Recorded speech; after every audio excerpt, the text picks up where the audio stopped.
అది సిఈడి విషయంలో తేలాల్సిన అవసరం ఉంది. అమౌంట్ తీసుకువెళ్ళడానికి సపరేట్ ఆపరేషన్ కూడా చేస్తున్నారు. అదే సిఈడి సిబిసిఐడి విషయాల్లో నిగ్గు తేలాల్సిన అవసరం ఉంది.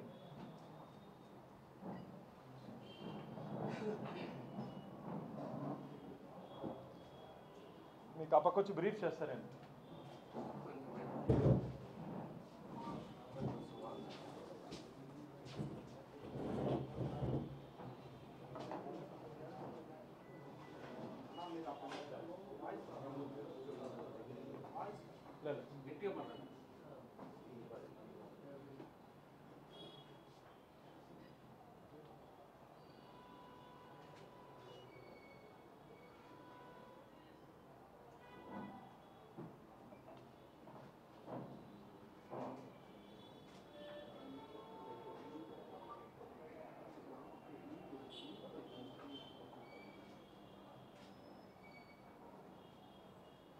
ఈయన రవికుమార్ జీంగార్ మఠం నుంచి రవికుమార్ కొద్దిగా దీన్ని కొద్దిగా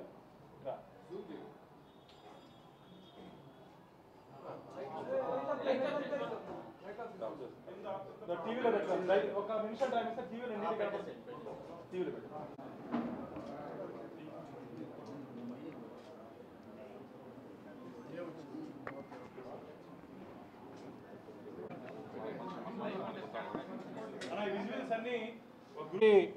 నమస్కారాలు.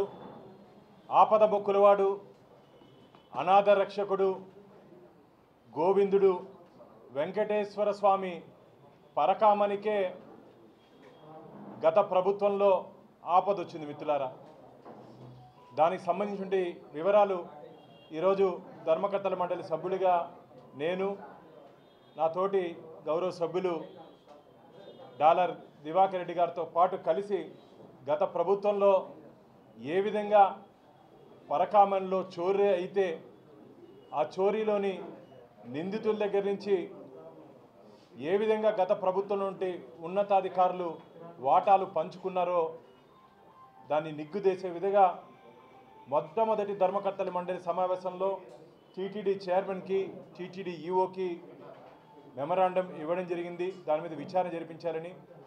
స్టేట్ విజిలెన్స్ అండ్ ఎన్ఫోర్స్మెంట్ విచారణ జరుపుతూ ఉంది కాబట్టి ఆ రిపోర్ట్ ఇచ్చిన తర్వాత మనం ప్యారలల్గా విచారణ చేయకూడదు అని చెప్పి ఆ రోజు ఈఓ గారు చెప్పడం జరిగింది. లోక్ అదాలత్లో ఒక్కసారి రాజీ అయితే హైకోర్టు నుంచి డైరెక్షన్స్ వస్తే తప్ప ఆ కేసుని రీఓపెన్ చేసే అవకాశం లేదు. నిన్న హైకోర్ట్ ఆఫ్ ఆంధ్రప్రదేశ్ ఈ పరకామని కేసులో లోక్ అదాలత్లో కాంప్రమైజ్ చేసినటువంటి విధానాన్ని తప్పుబడుతూ దాన్ని రద్దు చేస్తూ ఈ కేసుని సిబిసిఐడికి అప్పగించడం జరిగింది. మిత్రులారా, పరకామనిలో జరిగినటువంటి అవకతవకలు ఆ రోజు దాదాపు 100 కోట్ల రూపాయలు పరకామనిలో దొంగతనం జరిగింది. చెట్టు కింద పంచాయతీ చేసినట్టు అప్పుడుంటే పెద్దలు దాన్ని లోక్ అదాలత్లో కాంప్రమైజ్ చేసి స్వామివారి పేరుతో దాదాపు 40 కోట్ల రూపాయలు విలువ చేసే ఆస్తులు రాయించుకున్నారు. మిత్రులారా, దీంట్లో వివరాలు ఉన్నాయి. ఒకసారి మీడియా మిత్రులతో పాటు కలిసి మనం తిరుపతిలో ఉన్నట్టు అపార్ట్మెంట్లు కూడా మీడియా మిత్రులు చూపించడం జరిగింది. ఒకే బిల్డింగ్లో 13 అపార్ట్మెంట్లు టీటీడీ స్వామివారి పేరుతో రాసుకోవడం జరిగింది. అసలు నేను అడుగుతున్న, చెట్టు కింద పంచాయతీ చేసుకునే అధికారం మీకు ఎవరిచ్చారు? ఈరోజు కోర్టు కూడా అదే ప్రశ్నించింది. చెట్టు కింద పంచాయతీ వెంకటేశ్వర స్వామి ఆలయంలో చోరీ జరిగితే ఎవరిని తప్పించడానికి, ఎవరిని మెప్పించడానికి అప్పుడు నుండి అధికారులు రాజీకి వెళ్ళారు. దీంట్లో ముఖ్యమైన విషయం మనకేంటంటే టీటీడీ విజిలెన్స్ రిపోర్ట్ మిత్రులారా. అప్పుడు టీటీడీ విజిలెన్స్ నివేదికలు ఏమిచ్చారంటే, మాకు పోలీస్ శాఖ నుంచి తీవ్రమైన ఒత్తిడి వచ్చిన కారణంగా, ఇదేదో భానుప్రకాశో దివాకర్ చెప్పే మాటలు కాదు, టీటీడీ విజిలెన్స్ నివేదిక ఇది. మాకు పోలీస్ అధికారుల నుంచి వచ్చిన ఒత్తిడి కారణంగా మేము ఈ కేసుని లోక్ అదాలత్లో రాజీ చేసుకున్నాము. మాకు అర్థం కాలేదు పోలీస్ అధికారులు మా మీద ఎందుకు అంత ఒత్తిడి తెచ్చారని చెప్పి అప్పటి నుండి విజిఓ గిరిధర్ గారి రిపోర్ట్ ఇది మిత్రులారా. గిరిధర్ గారి రిపోర్ట్ ఇది. ఎవరు ఆ పోలీస్ అధికారి? వెంకటేశ్వర స్వామి మీద ఒత్తిడి తెచ్చేంత గొప్ప పోలీస్ అధికారి ఎవరు? ఎస్ఐయా, సిఐయా, డిఎస్పీనా, ఏఎస్పీనా, ఎస్పీనా, డిఐజీనా, ఐజీనా, అడిషనల్ డీజీనా, డీజీపీనా? ఇలా ప్రశ్నిస్తున్న మా ధర్మకర్తల మండలి, ఎవరు ఆ పోలీస్ అధికారి? కోట్లాది మంది హిందువులకు ఆరాధ్య దైవమైనటువంటి వెంకటేశ్వర స్వామి పరకామంలో చోరీ జరిగితే ఎవరు ఆ పోలీస్ అధికారి? తొందరలోనే నిగ్గు తేలుతుంది. ఈరోజు సిబిసిఐడికి ఈ కేసును అప్పగిస్తూ వచ్చే నెల మిత్రులారా, వచ్చే నెల 13/10/2025 నాటికి ఈ వివరాలన్నీ సీల్డ్ కవర్లో ఇవ్వాలని చెప్పి హైకోర్టు ఇన్స్ట్రక్షన్స్ ఇవ్వడం జరిగింది. దాంతోపాటు మొత్తం said proceedings before the Lok Adalat in Lok Adalat case number 582 on 2023. The said officer is also directed to seize the entire record from the TTD relating to the board resolutions. బోర్డులో ఏదైనా దీని మీద నిర్ణయాలు తీసుకుంటే మొత్తం seize చేయమని చెప్పింది. అంతేకాకుండా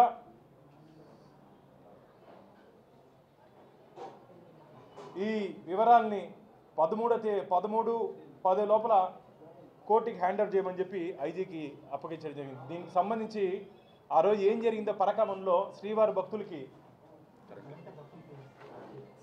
అవి ల్యాప్టాప్లో చూపిస్తాం మిత్రులారా.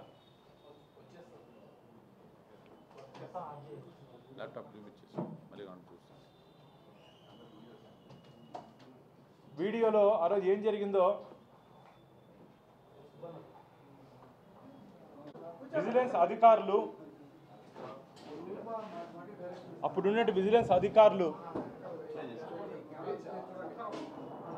తనిఖీ చేసి కేవలం 9 అమెరికన్ డాలర్లు మాత్రమే రవి దగ్గర నుంచి సీజ్ చేయడం జరిగింది మిత్రులారా. కేవలం 9 అమెరికన్ డాలర్లు. ఆ రోజు వాటి విలువ 72,000 రూపాయలు. కానీ ఆ రోజు రవి దగ్గర నుంచి 112 నోట్లు దొరికాయి. సీజ్ చేసిన ప్రాపర్టీ 112. 112లో 9 తీస్తే దాదాపు 102 నోట్లు ఏమైనాయి? ఎవరి ఖాతాలోకి వెళ్ళింది? ఎవరు తీసుకున్నారు? ఆ రోజు దాదాపు 10 లక్షల రూపాయలు ఆయన పరకామ నుంచి తీసేస్తే 9 నోట్లు మాత్రమే చూపించాల్సిన అవసరం ఏముంది? దీంట్లో కేవలం 9 నోట్ల సీజ్ చేసినట్టు చూపించినారు మిత్రులారా. కేవలం 9 నోట్లు. ఇప్పుడు మీకు ఆ విజువల్స్ నీట్గా కనపడుతుంది. రవి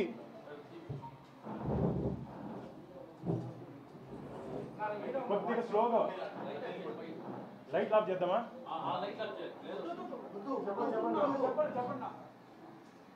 ఇక్కడ జాగ్రత్తగా గమనించినట్టయితే ఇంత కట్ట మిత్రులారా, 112 నోట్లు అంటే ఇంత కట్ట వస్తుంది.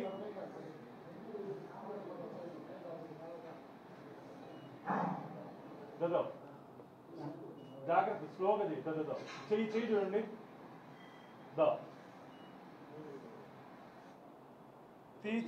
ఆ నోట కట్టలు తీసుకొని మళ్ళీ పెట్టు. నోట్ల కట్టలు తీసి కాళ్ళ మధ్యలో దాచుకున్నాడు. అలా కొద్దిగా వెనక్కి రామా, అలా ఇంకొద్దిగా బ్యాక్. దాని అట్లా స్ట్రక్ చేసి కొద్దిగా పాస్ చేయొచ్చా?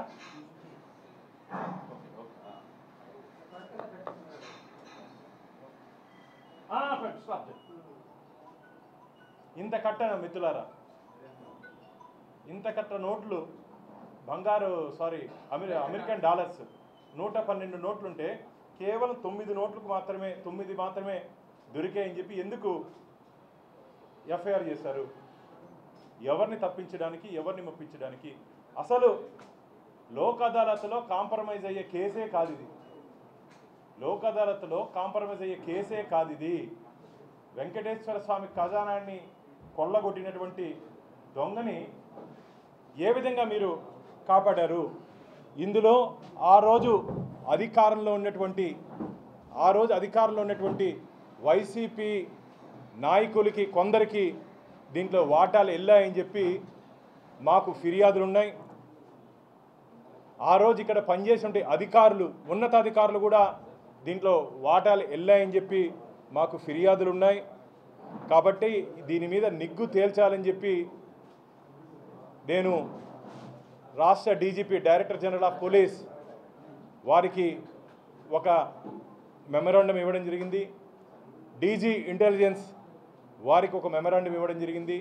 మొన్న ముఖ్యమంత్రి గారు తిరుపతికి వచ్చినటువంటి సందర్భంలో వారికి చెప్పడం జరిగింది, అన్న ఒక్కసారి లోక్ అదాలత్లో కేసు కాంప్రమైజ్ అయిన తర్వాత దాన్ని రీఓపెన్ చేయాలంటే హైకోర్టు నుంచి ఉత్తర్వులు తీసుకోవాలని, స్వామివారి విషయంలో రాజీ పోవాల్సిన అవసరం లేదు, మీరు ఈ కేసుని గట్టిగా ముందుకు తీసుకోబోండి అని చెప్పి ముఖ్యమంత్రి గారు నాకు, మా చైర్మన్ గారికి, ఆ రోజు దివాకర్ కూడా మాతో పాటు ఉన్నారు, మాకు ముఖ్యమంత్రి గారు ఆదేశాలు ఇవ్వడం జరిగింది.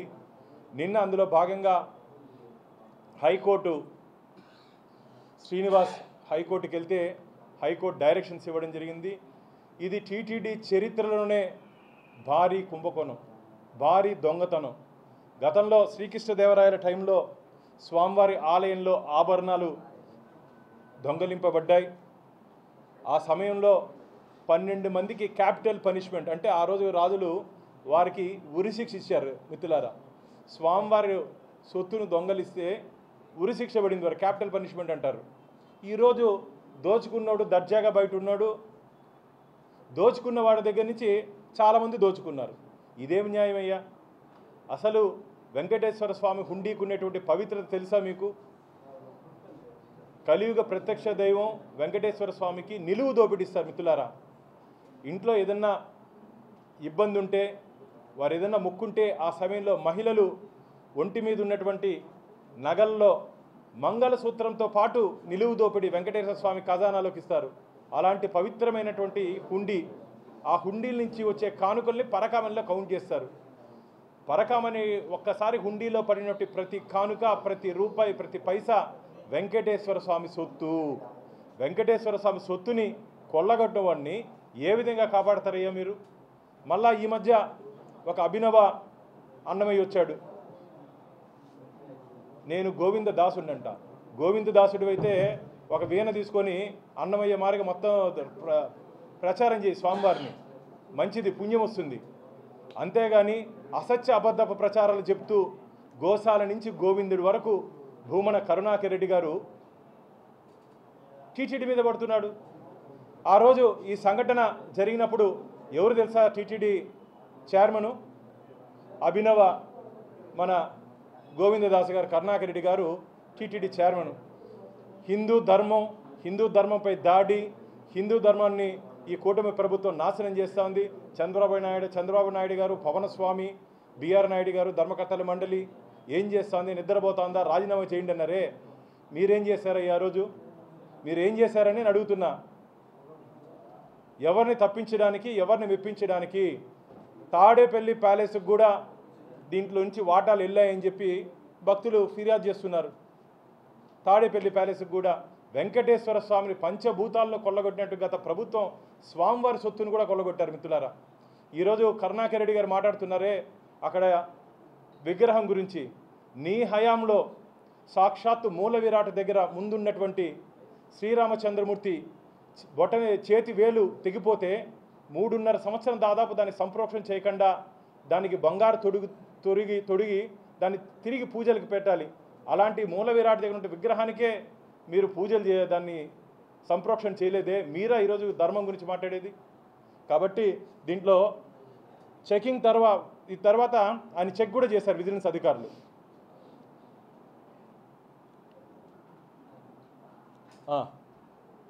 మిత్రులారా,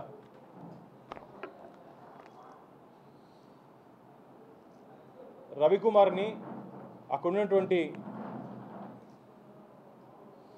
అనుమానం వస్తే తనిఖీ చేస్తారు. మిత్రులారా,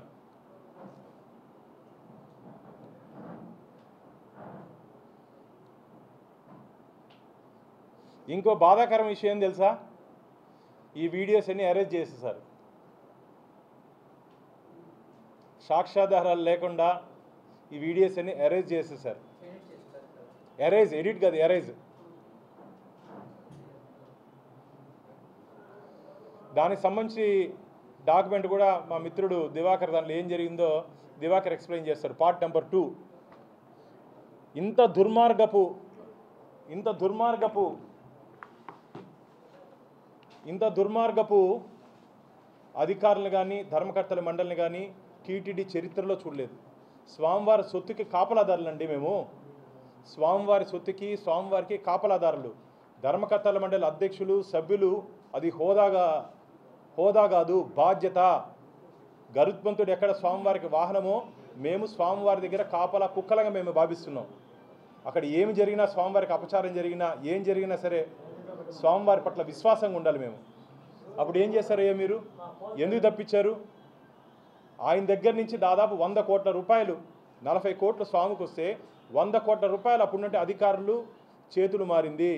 ఎవరెవరికి మారింది, ఎంతెంత మారింది, ఎప్పుడు మార్చుకున్నారు, ఎక్కడ మార్చుకున్నారు, పూర్తి వివరాలు రాబో రోజుల్లో వస్తాయి. తిరుపతిలో ఆస్తితో కాకుండా చెన్నైలో ఆస్తిని, రవికుమార్ సంస్థ ఆస్తిని టీటీడీ ఇన్ఫర్మేషన్ సెంటర్లో రాజీ చేసుకున్న వ్యక్తులు ఎవరు?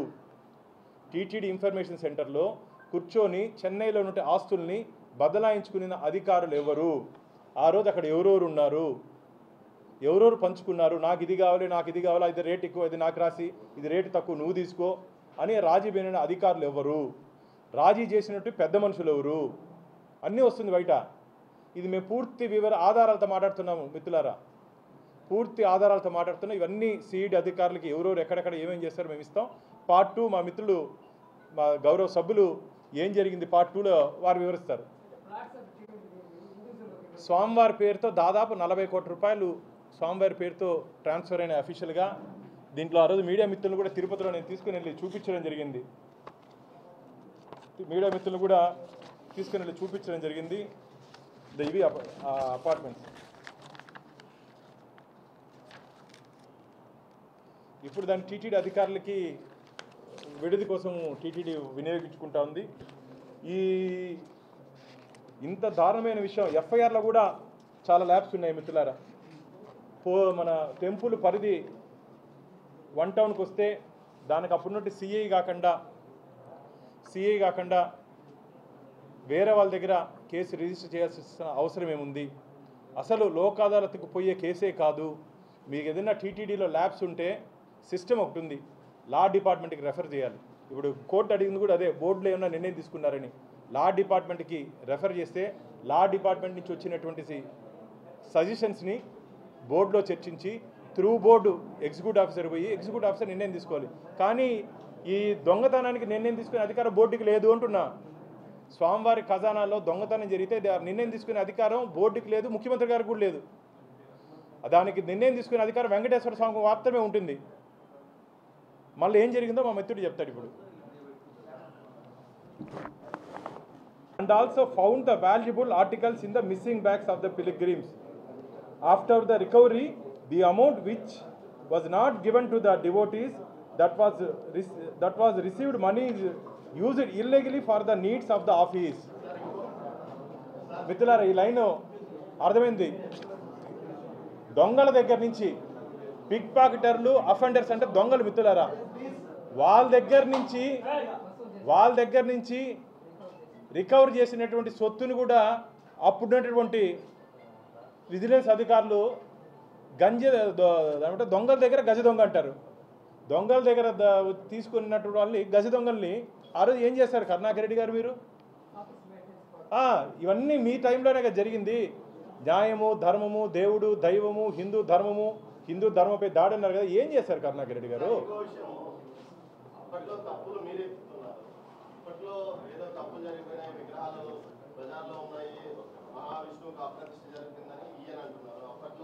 అనేక ఆర్థిక అవకతవకలు జరిగాయని మీరు అంటున్నారు. మొత్తం మీద అప్పుడు జరిగిన వ్యవహారము, ఇప్పుడు జరిగిన వ్యవహారాలలో టీటీడీ పరువు ప్రజాన పడుతుందని మీరు అనుకోలేదా? ఎవరైనా సరే తిరుమల తిరుపతి దేవస్థానాల మీద అసత్య అబద్ధపు ప్రచారాలు చేస్తే, రాజకీయ ప్రయోజనాల కోసం తిరుమల తిరుపతి దేవస్థానాలని ప్రతిష్టతను దిగజార్చే విధంగా వ్యవహరిస్తే వారి మీద క్రిమినల్ ఛార్జెస్, ఇప్పుడు నేను కానీ దివాకర్ కానీ రేపు కానీ ఏదైనా అసత్య ఆరోపణలు చేస్తే మా మీద కూడా క్రిమినల్ కేసులు పెట్టండి. ఎవరిపైనైనా మేము స్వామివారి దగ్గర తప్పుడు ఆరోపణలు చేస్తే మా మీద కూడా క్రిమినల్ కేసులు పెట్టండి. ఇది ఒకవేళ డూప్లికేట్ అయితే మా మీద కూడా ఎఫ్ఐఆర్ కట్టి జైలు వేయండి. వెంకటేశ్వర స్వామి దగ్గర ఎవరు ఆటలాడకూడదు అని చెప్పి మేము మన బోర్డులో నిర్ణయం తీసుకున్నాం. ఎవరు తప్పు చేసినా, తప్పుడు మాటలు మాట అన్నా, తప్పులుంటే చెప్పండి, తప్పుడు మాటలు మాట్లాడొద్దండి. తప్పులుంటే చెప్పండి, సరిదిద్దుకుంటాం. తప్పుడు మాటలు మాట్లాడొద్దండి. రాబో రోజుల్లో ముఖ్యమంత్రి గారు 24 రాబోతున్నారు. వారు వచ్చిన తర్వాత ఇంకా ముఖ్యమంత్రి గారితో మాట్లాడిన తర్వాత ఇంకా కఠినమైన నిర్ణయాలు. ఎందుకంటే టీటీడీ పవిత్రతను కాపాడుకోవాల్సిన నైతిక బాధ్యత వెంకటేశ్వర స్వామి భక్తులుగా మనందరి మీద ఉంది. ఏదో మా ఒక్కరి మీదే కాకుండా ఇప్పుడు నేను కూడా గతంలో టీటీడీలో జరిగినట్టు అనేక అవకతవకలు మీ ముందు ఉంచడం జరిగింది. కానీ సాక్ష్యాధారాలతో పాటు మిత్రులారా, మేము ఏం మాట్లాడినా సరే ఆధారాలతో మాట్లాడతాం. నేను కోర్టుకి వెళ్ళాను గత ప్రభుత్వం తీసుకున్నట్టు నిర్ణయాల మీద. కోర్టులో వెంకటేశ్వర స్వామికి అనుకూలంగా తీర్పు వచ్చింది, ధర్మానికి అనుకూలంగా తీర్పు వచ్చింది. మీకు ధైర్యం ఉంటే కోర్టుకి పోండి అంటున్నా.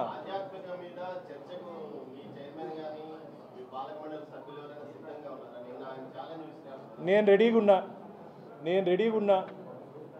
టైము, సమయము, తేదీ, వేదిక చెప్పండి. రెడీగా ఉన్నా. ఏం జరిగింది 5 సంవత్సరాలు నేను చెప్తా, ఈ సంవత్సరం మేము ఏం చేసామో మేము చెప్తా, వాళ్ళు ఎక్కడెక్కడ తప్పు చేశారో మేము చెప్తా, మేము ఎక్కడ తప్పు చేయలేదని నిరూపించేదానికి మేము సిద్ధంగా ఉన్నాం. మేమైతే సిద్ధంగా ఉన్నాం. చైర్మన్ గారి వరకు అవసరంలా 20 సంవత్సరాలు ఇక్కడ ధర్మకర్తల మండలి సభ్యుడికి కాకపోయినప్పటికీ 2 సార్లు స్వామి అవకాశం ఇచ్చాడు. టీటీడీలో కొద్దిగా అవగాహన ఉంది కాబట్టి నేను సరిపోతాను వాళ్ళకి. చైర్మన్ వాళ్ళని అవసరం లేదని నేను అనుకుంటున్నాను.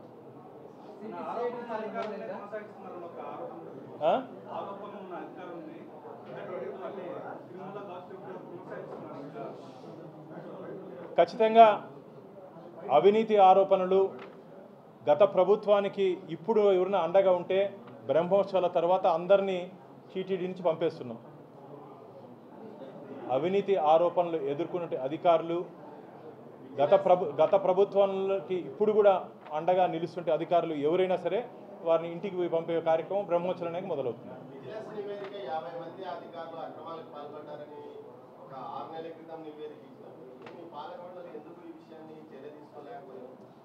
మిత్రులారా, స్టేట్ విజిలెన్స్ అండ్ ఎన్ఫోర్స్మెంట్ ఒక అథెంటిక్ బాడీ టీటీడీలో జరిగినట్టు అన్ని విభాగాల్లో ఒక ఎంక్వైరీ చేసింది. దాన్ని ముఖ్యమంత్రి గారికి ఇవ్వడం జరిగింది. ఆ నివేదిక వచ్చిన తర్వాత అందుకని చెప్పాను కదా, చాలామంది బయటకు వెళ్ళే ప్రమాదం ఉంది, చాలామంది. కాబట్టి ఎవరిని వదలాల్సిన అవసరం లేదు.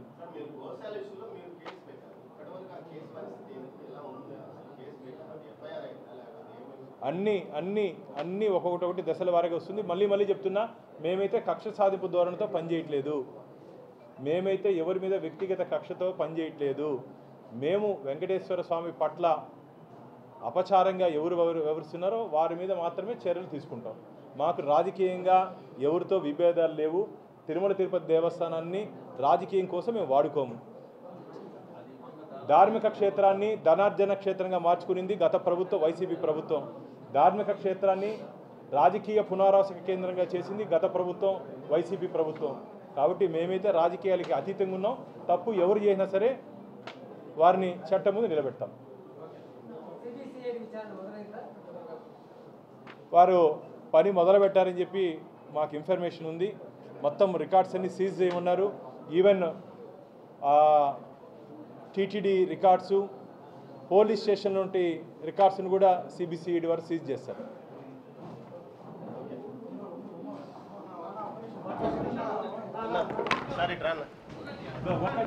మీడియా మిత్రులందరూ నమస్కారాలు.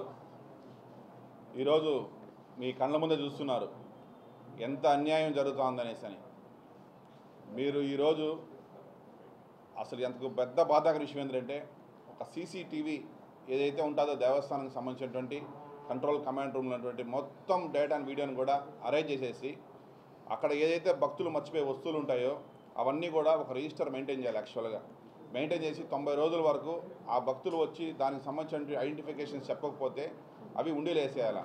అవి కూడా ఉండీలు వేయకుండా అవి కూడా పంచుకునేసి, ఆ పంచుకునేసేటప్పుడు కూడా అప్పుడున్నటువంటి అధికారులు, అప్పుడున్నటువంటి మాజీ చైర్మన్ భూమన్ కరుణాకర్ గారు, మాజీ ఈఓ ధర్మారెడ్డి గారు, వీళ్ళందరూ ఒక గ్రూప్ అయ్యేసి ఈ వీడియోస్ అంతా అరేంజ్ చేసి భక్తులు ఏవైతే మర్చిపోతున్న కానుకలు అవన్నిటిని కూడా పంచుకునేసేయడం జరిగింది. దానిపైన క్లియర్గా విత్ ఎవిడెన్స్తో విజిలెన్స్ వాళ్ళు రిపోర్ట్ ఇచ్చినటువంటి సిస్టమ్ ఇది మీకు అందరూ కూడా ఇస్తాం.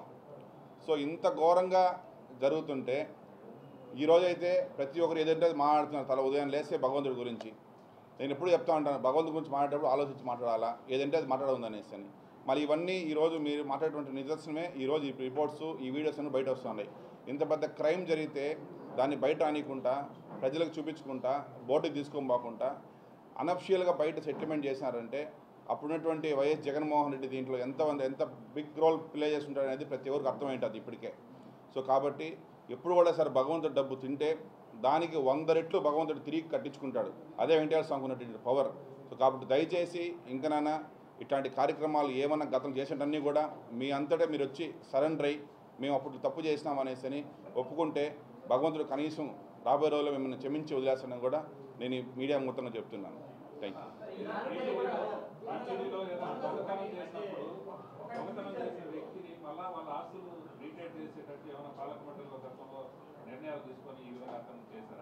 ఆ నిర్ణయం తీసుకునే అధికారం రాష్ట్ర ముఖ్యమంత్రికి కూడా లేదంటున్నా. అసలు బోర్డు ఏందండి? బోర్డు ఎట్లా నిర్ణయం తీసుకుంటుంది? మేము కేవలం కస్టోడియన్స్, స్వామివారి సొత్తుకి కస్టోడియన్స్. ఆయన సొత్తుని కాపాడాల్సిన బాధ్యత మా మీద ఉంది. ఆయన సొత్తుని రాయించుకునే బాధ్యత. దొంగతనం చేస్తే వాడి మీద క్రిమినల్ ఛార్జెస్ నమోదు చేసి జైల్లో పెట్టాలా? ఇప్పుడు అంటున్నారు కొందరు అధికారులు, మేము దేవుడికి న్యాయం చేసాము, 40 కోట్లు రాయిస్తే మా మీద పడుతున్నారు. రేపు అదే స్టేట్మెంట్ ఇస్తారు చూడండి. ఏం న్యాయం చేసావయ్యా? వెంకటేశ్వర స్వామికి న్యాయం చేసేంత స్థాయి నీకుందా? అసలు పోలీసు ఒత్తిడి ఎందుకు పెట్టాలని అడుగుతున్నా. పోలీసులు ఈ కేసు రాజీ పొమ్మని చెప్పి ఒత్తిడి చేసినట్టు అధికారి ఎవరు? మాకున్నటువంటి ఇన్ఫర్మేషను ఒక అధికారి తొందరలోనే మొత్తం వివరాలు బయట చెప్పబోతున్నాడు. ఆ రోజు ఈ ఇన్వెస్టిగేషన్లో ఉన్నటువంటి ప్రముఖ అధికారి ఈరోజు చేసిన తప్పును ఒప్పుకొని తొందరలోనే ఆ రోజు ఏం జరిగింది ఈ వివరాల కన్నా ఇంకా వివరాలు నివ్వరిపోతారు స్వామివారి భక్తులు. అంత అన్యాయంగా ఎవరు చెప్పారు, ఎవరు చెప్తే చేశారో మొత్తం తొందరలోనే శ్రీవారి భక్తుల ముందు పెట్టబోతారు. ఎందుకంటే ఆయన నాకున్నటువంటి ఇన్ఫర్మేషన్ ప్రకారం స్వామివారి దగ్గర తప్పు చేశాము కాబట్టి ఆ మనోవేదనని తట్టుకోలేకపోతున్నాను. తొందరలోనే వివరాలన్నీ అప్పుడు ఎందుకు చేశాను, ఎవరి కోసం చేశాను అనే వివరాలు తొందరలోనే దాని ఏమంటారు స్వయంగా మంత్రి శాసన మండలి ఈ నేరం ఎలా జరిగిందో వివరంగా చెప్పారు. ఆనం కూడా జరిగి కూడా ఇంతవరకు ఇలాంటి ప్రయత్నం చేసి కూడా ఏడాది అయిపోయింది. కానీ ప్రభుత్వం తరపు నుంచి ఎందుకు అట్లాంటి చర్యలు ఇలా కోర్టు కల్పించుకుంటే తప్ప స్పందించలేని పరిస్థితి ఎందుకు ఆలోచించింది గవర్నమెంట్? తెలివైన వాళ్ళు కాబట్టి వన్స్ లోక్ అదాలత్లో రాజీగానైతే హైకోర్టు నుంచి డైరెక్షన్స్తో తప్ప ఎవరు కానీ ఆ కేసును రీఓపెన్ చేసే అవకాశం లేదు. ప్రైవేట్ వ్యక్తి పోతే తప్ప చేయలేదు ఆ చేసే అవకాశం లేదు. అందుకనే కదా వాళ్ళు లోక్ అదాలత్లో కాంప్రమైజ్ అయింది. ఇవన్నీ జరగకూడదు, ఇవన్నీ ఎవరు చేయలేరు, ఈ రికార్డు బయటికి రావు అని చెప్పి అనుకున్నారు. ఈ విజువల్స్ కూడా నాకు నిన్న రాత్రి అందించారు మిత్రులారా.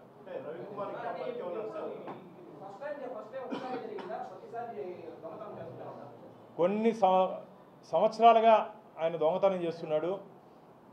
నాకున్నటువంటి ఇన్ఫర్మేషను రోజుకి మినిమం 10 నుంచి 12 లక్షల రూపాయలు స్వామివారి పరకామణి నుంచి తీసుకొని వస్తున్నాడు. అదే కదా ఇంటి దొంగల్ని ఈశ్వరుడైనా పట్టలేరంటారు కదా. ఇప్పుడు ఎవరెవరు ఇంటి దొంగలు, స్వామివారి దగ్గర ఎవరెవరు దొంగలు ఉన్నారో పూర్తిగా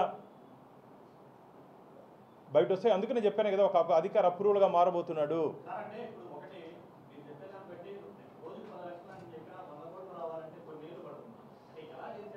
ఆయన తెలివిగా ఆయన వాళ్ళ మిత్రుడు ఒకటి చెప్పాడు నాకు.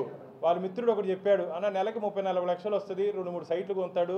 ఆ సైట్ ఈ సంవత్సరం కొంటే 4 ఏళ్ళకి దాంట్లో 50 లక్షలు పెడితే ఆ సైట్ ఒక 10 కోట్లు అవుతుంది. ఆ సైట్లన్నీ రాయించుకున్నారు. స్వామివారి పరకామైన సొత్తు తీసుకొని రియల్ ఎస్టేట్ వ్యాపారం చేయించారు ఆయన దగ్గర. ఎంత దౌర్భాగ్యం అండి ఇది. నాకైతే చాలా అనుమానాలు ఉన్నాయి. రవికుమార్ని ఈ కేసు ఇంకా సిఈడి తీసుకున్న తర్వాత రవికుమార్ని ఏం చేస్తారో ఈ పూర్తి వివరాలతో బయట పెట్టండి. మమ్మల్ని ఏం చేస్తారో స్వామికే తెలుసు. కానీ స్వామివారే మాకు రక్షణగా ఉంటాడని చెప్పి మేము భావిస్తున్నాం. ఎందుకంటే ఇలాంటి విషయాలు బయట వస్తే చాలా సెన్సేషనల్ విషయాలు, చాలా చాలా పెద్దవాళ్ళు మిత్రులారా, మీరు ఊహించలేరు ఆ పేర్లు. అలాంటి పేర్లు బయట వస్తాయి ఇప్పుడు ఎంక్వైరీలో. ఖచ్చితంగా ఒకసారి ముఖ్యమంత్రి గారు వచ్చిన తర్వాత మాట్లాడతాము. వారికి భద్రత కల్పించాల్సిన అవసరం కూడా ఉంది. ఎందుకంటే గత 5 సంవత్సరాలుగా రాక్షస రాజ్యం ఏరింది. గుండు పోటుని గొడ్డలు పోటుగా చేసినట్టు మహానుభావులు ఏమన్నా చేస్తారు. సారీ గొడ్డల పోటీని గుండి పోటీకి చేసిన వారు. వివరాలన్నీ తొందరలో వస్తాయి, తొందరలోనే అన్నీ బయట పెడతాము. ఎందుకంటే ఎవరు ఎక్కడ పారిపోయినా స్వామివారు పట్టుకొని వస్తారు. 7 సముద్రాలు దాటినా సరే మళ్ళా పట్టుకొని స్వామివారి పాదాల దగ్గర పెట్టుకుంటాడు. అది వెంకటేశ్వర స్వామి పవరు. వెంకటేశ్వర స్వామిని ఎవరు ఫస్ట్ బోర్డు మీటింగ్లోనే దీని మీద నేను ఫస్ట్ బోర్డు మీటింగ్ డేటెడ్ మిత్రులారా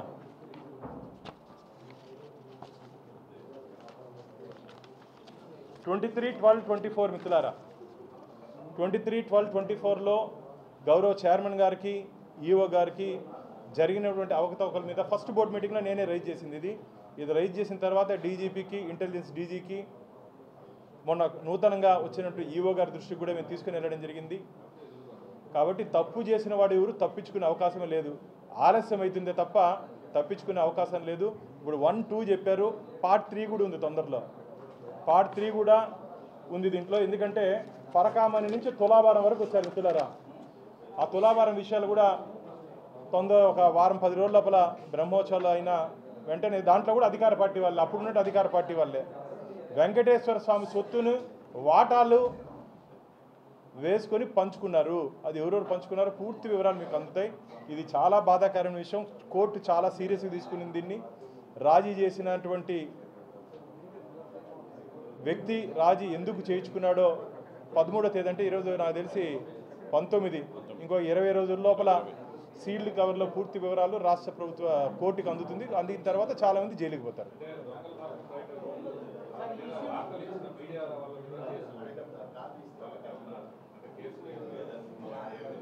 ఖచ్చితంగా ఏదైనా మంచి చేసేటప్పుడు కష్టాలు వస్తాయి మిత్రులారా. పురాణాల్లో లోక కళ్యాణం కోసం యజ్ఞాలు చేస్తే రాక్షసులు వచ్చి ఆ యజ్ఞగుండంలో మాంసం ముద్దలేశారంట. కాబట్టి మంచి చేస్తే మనకు ఖచ్చితంగా కొన్ని రోజులు ఇబ్బంది ఉంటుంది. కానీ శ్రీరామచంద్రమూర్తి లాగా మనకు వెంకటేశ్వర స్వామి అభయహస్తం ఇచ్చాడు. కవచంలా మనల్ని కాపాడుతాడు. ప్రెస్ వాళ్ళు కానీ, రవి కానీ, మేము కానీ మన అందరినీ వెంకటేశ్వర స్వామి కాపాడుతాడు. ఎవరికి భయపడాల్సిన అవసరం లేదు. మేమైతే భయపడే ప్రసక్తి లేదు. ఇంకా ఇలాంటి విషయాలు చాలా ఉన్నాయి. అన్నీ ఒక్కొక్కటి బయట పెడతాను. బయట పెట్టి ఈరోజు నేను ఒకటే చెప్తున్నా, మీరు ఇన్ని అవకతవకలు చేసి ఈరోజు అభినవ గోవిందదాసు మారగా దయచేసి మీరు ఈరోజు ప్రజల ముందుకు వచ్చి మీరు అదైపోయింది ఇదైపోయింది అని చెప్పి మీరు మాట్లాడడం మంచిది కాదని చెప్పి భూమన కరుణాకర్ రెడ్డి గారికి మరోసారి తెలియజేసుకుంటున్నాను.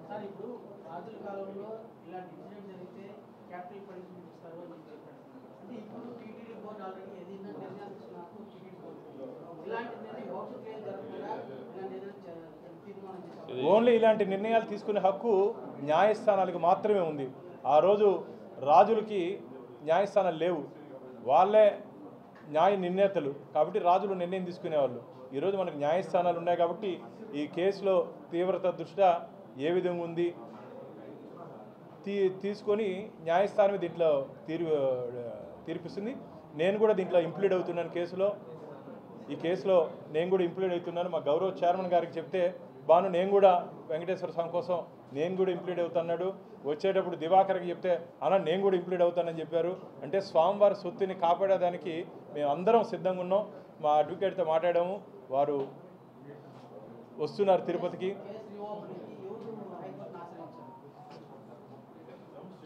ఎం శ్రీనివాసులు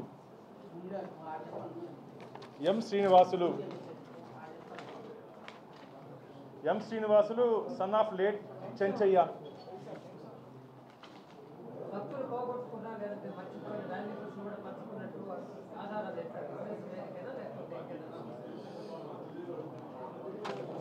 మీరు ఒక్కొక్కటి కానీ వింటే ఆశ్చర్యపోతారు. అసలు ఇది టీటీడీనైనా మీకు డౌట్ వస్తుంది. దీంట్లో